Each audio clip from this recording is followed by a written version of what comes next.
take a plunge at him like that. Just hit him in the body. Hi everybody and welcome back. Have you guys ever wondered what the difference between a 40 grain slug and a 34 grain slug at the same distance would do? What the difference would be? On today's episode, let's find out.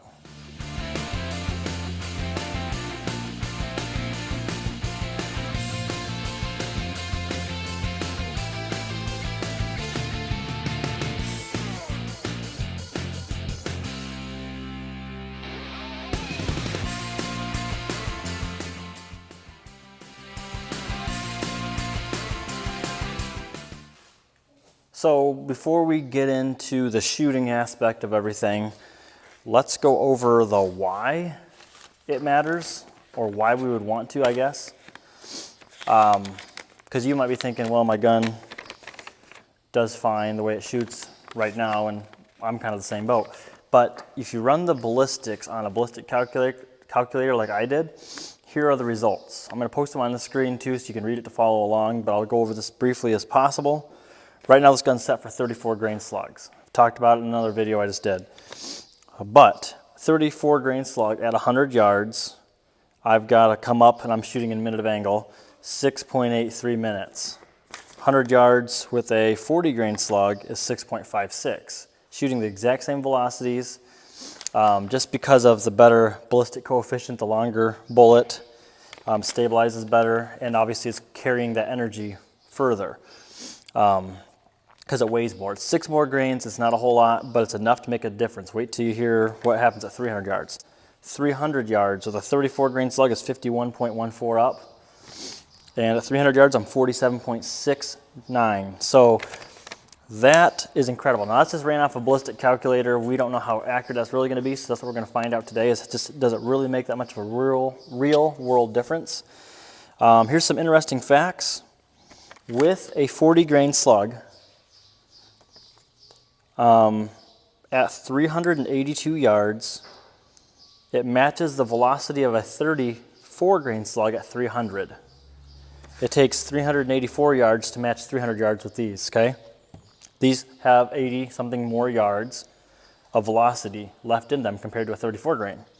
And then at 471 yards, these 40 grain slugs will match to the exact number the kinetic energy, foot-pounds of energy of a 34 grain slug at 300 yards. So if you're going for pounds of muscle, if you're trying to pound an animal or something, you're trying to punch that hole through it, this will extend your distance 171 more yards just by adding 6 more grains. So a lot of my shooting, if I'm hunting that is, with this rifle, a lot of my shots have been 1 to 200, with 300 being my absolute most. That's the furthest I'll take a shot on a woodchuck with this gun. And I did the math, and it says I only have 38 foot-pounds of energy with my current setup. That's pretty low. I've shot woodchucks with 50 foot-pounds of energy, and it tanks them. It drops them right away with an air gun. But I would like to have at least 50 at 300 yards, not 38. 38's nothing. That's like your Springer break-action rifle, okay? You know it'll hit it, and it will kill it if you're 20 yards away with a Springer, but you're not dropping it on the spot. You just don't have enough ump in there, okay? So all my woodchucks do run typically. I mean, I've had a few that I've got lucky with it have dropped, but so 300 yards is kind of the max, okay? So it's really starting to drop. It's losing its steam. Go to a 40 grain slug, I'm at 74 foot-pounds at 100 yards. I'm probably closer to 80 or 90, depending on where I tune this gun at. And this is just a number I threw up there. I did all this math at 1,023 feet per second, which is what these 34 grain slugs are coming out of this barrel at. I would like to get these 40 grains to 1,040 or 1,070 if they will stabilize at that speed.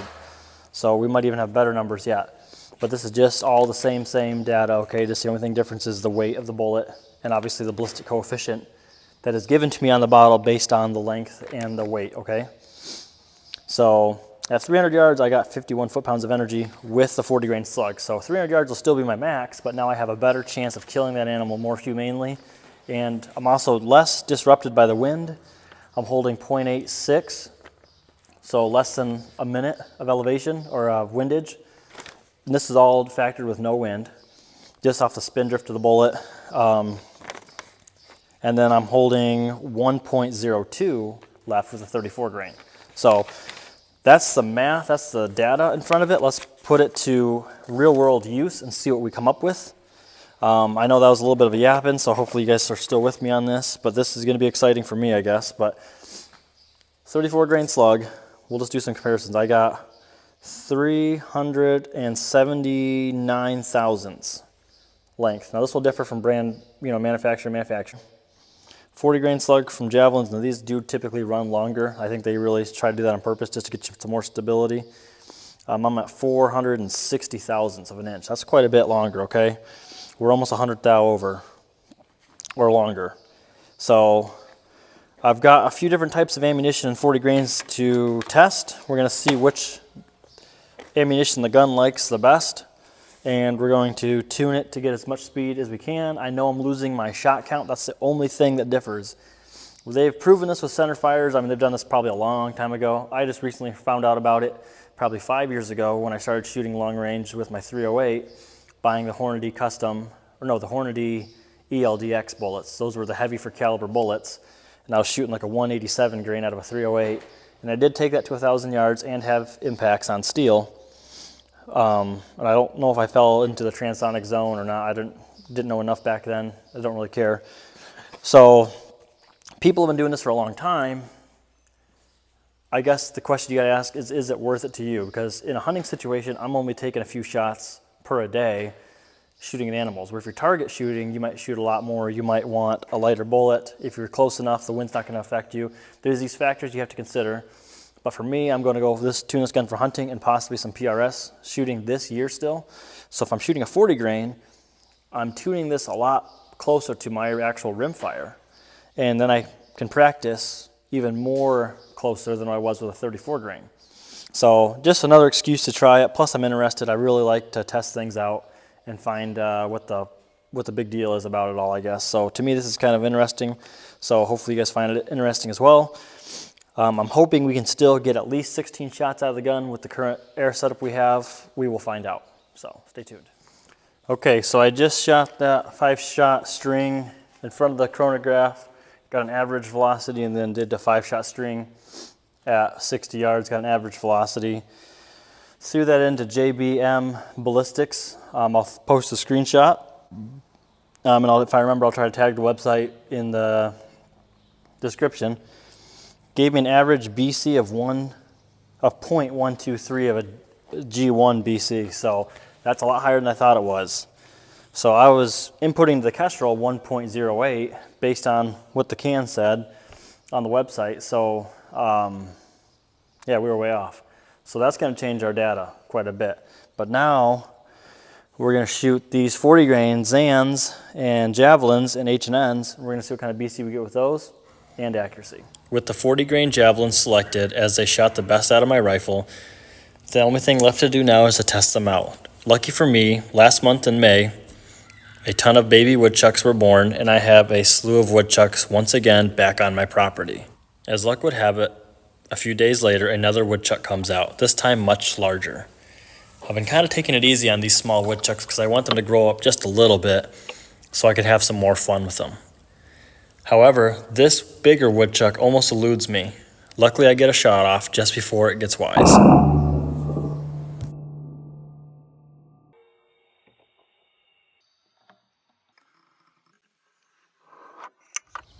So this here is the woodchuck I just killed. It's the second woodchuck I've killed with a 40 grain slug. The first one was one of her babies. It does not look like the slug passed through. I might dig it out and see what it looks like, if I can find it.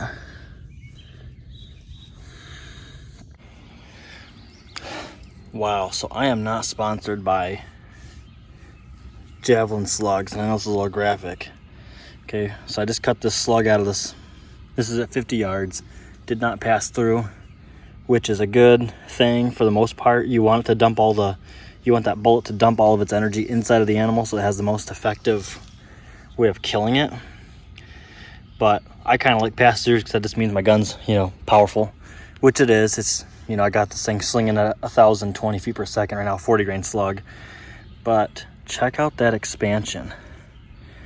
That is by far the best expansion I've ever seen on any airgun slug on an animal. I mean, that is by far the best.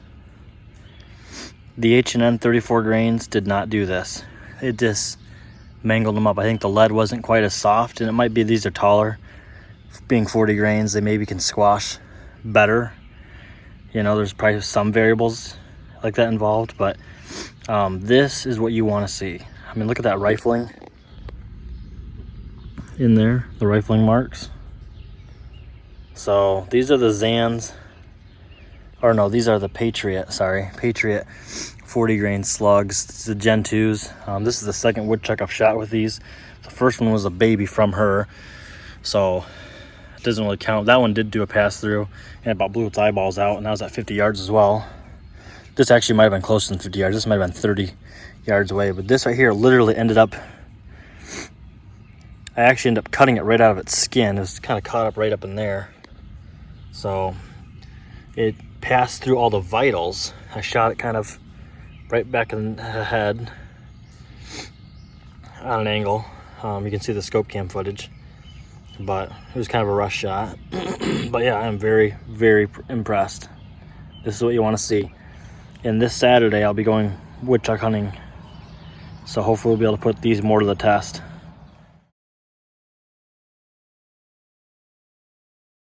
You can tell in the photos above just how much that slug has doubled in size off that one woodchuck. I am very impressed.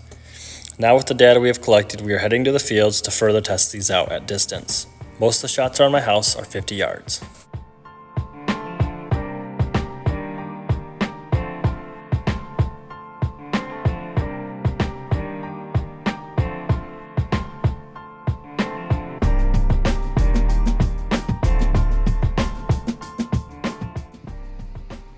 After arriving at the first field, I see one woodchuck at about 428 yards. He is too far to shoot, and after 2 hours of waiting, I don't see any other activity.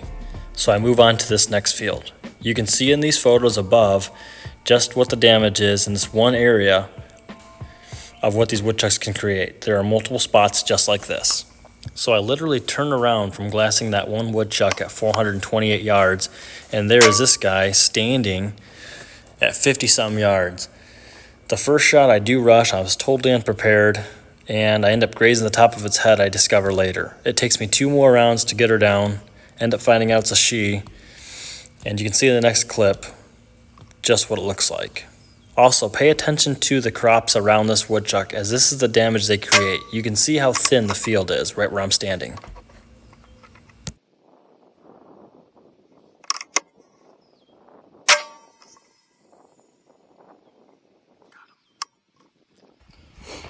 So 50 yards away, look at the spots missing on hair in this thing. This thing's got like mange or something, or some animal's been fighting with it or something. You know, it's missing a lot of hair. I shot it twice. The first shot I missed completely. I don't know what I did there. I have to watch my scope cam footage. Excuse me. It just kind of dropped away, but the thing was, it didn't run away. That's what struck me as odd. The animal never ran away, so all I could see was barely any of its body through the tall beans here. They're not really that tall, but they're tall enough to hide a body like this. So I shot her, seeing it was kind of dancing around like I didn't kill it good enough, so I shot it again. I think the second shot was a better kill, but I don't really know. But one of those shots hit it in the head, so whether the first or the second. And honestly, that could have been my first shot I took on it. What grazed its head, maybe that's why it wasn't running off, is it basically was wounded enough I couldn't think. Then maybe those other 2 shots were in the body. So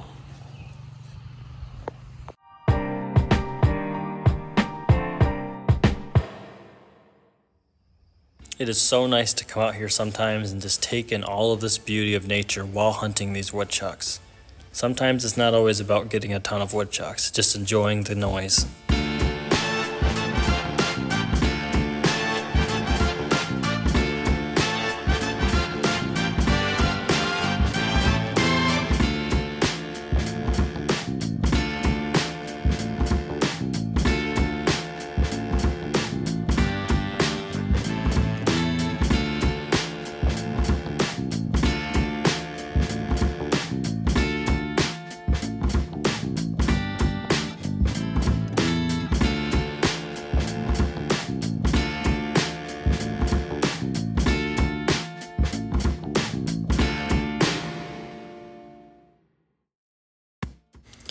After spending some time admiring God's creation, it was about time for me to head home, as I'd only agreed to spend about half a day out hunting so I could spend time with my wife and kids.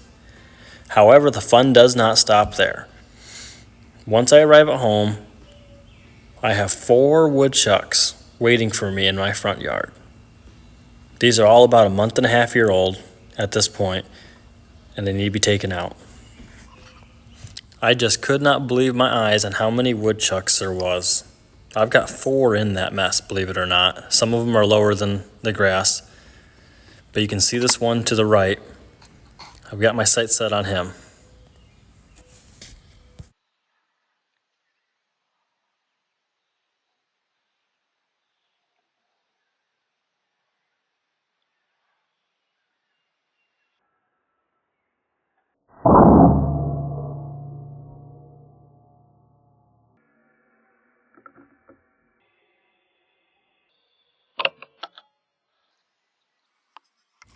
Later the same evening, I spot this rabbit out on our property, just being content out there, enjoying itself in the grass. Now, we've been having a real issue with these rabbits because they've been getting into our garden and eating our plants, mostly the lettuce, so low to where we cannot harvest anything for ourselves. So this rabbit's got to go. I've killed quite a few of these this year already. Now, you'll notice in the first shot that I completely missed it. I kind of rushed this shot, and I was shooting off our railing, and it was not very stable. I know there shouldn't have any excuses, but the second shot finds its home and puts this rabbit straight down. So I decided to wrap up this hunting adventure with some night hunting at my place on some coons that are living inside of my corn crib. These are about 50 yards away, and yes, I do miss this one on the first shot. If you pay attention, you will see he ducks the minute I pull that trigger. However, the second shot, as usual, finds its way home.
Wow, thank you guys so much for watching up to this point. It has been tremendous hunting with this rifle. I have thoroughly enjoyed it.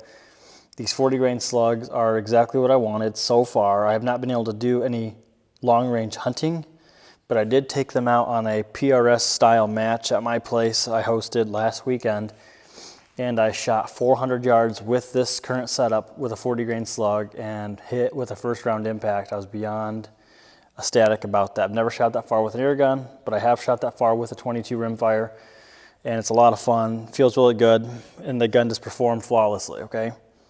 So that being said, I have a ton of hunting footage I'll be showing you guys here in the next few weeks to come, hopefully, as I have killed a ton of animals prior to this video with the 34 grain slugs. I just didn't include it because I didn't want you guys to see or have any misleading information on kill shots, energy, and all this stuff, and I want to go into the video explaining all that. So, still super happy with the Panthera. You guys can see that I've got the Saber Tactical weighted forend on here now. That helps tremendously with the balance. I really like that. I'm probably going to add another row of weights here just to add a little more balance, because when I'm running this trigger cam, the rifle is not quite balanced the way I'd like it to be when it's on a bag. So, and I've also got the MDT SkyPod. This is their PRS version. This bipod is something I've always wanted, and I've saved up for it, and I finally got it. So super happy with that bipod. It is worth every penny. If you guys are willing to invest a lot of money into a bipod, that is the way to go. What else? I've got the stud loader magazines now. Those are flawless. If you guys have any questions on what you guys seen today, please add it in the comments. I'll more than happily answer them for you guys if I know the answer. And please let me know what you guys thought of today's video. If you guys are not subscribed, please consider subscribing. Most of my views come from non-subscribers. Like and share these videos. It helps get my name out to other hunters, other fellow air gunners. Makes my content more relevant, and it helps keep me in the YouTube algorithm as far as getting my name out, and just hopefully helping somebody else out if they have any questions, and just makes our sport stronger. So consider that, if you would please, for me. In the next few weeks here, I will be uploading hopefully some more videos on hunting with this gun. I've already got a ton of pre-footage, I guess, right now. A lot of it was shot using 34 grain slugs, but some of it will be some 40 grain slugs that I have not included in this video to keep it kind of short for you guys for once. So I think we're going to do a video all out hunting. So if you guys are curious, as a telltale sign, the Saber Tactical Rail is basically when I switched to the 40 grain slugs. So you will be able to differentiate between when the slugs were added versus the regular 34 grain slugs, if you're ever curious in the upcoming videos, if it's any old footage. So keep that in mind when you're watching. Super thankful for you guys. You guys stay tuned, and God bless.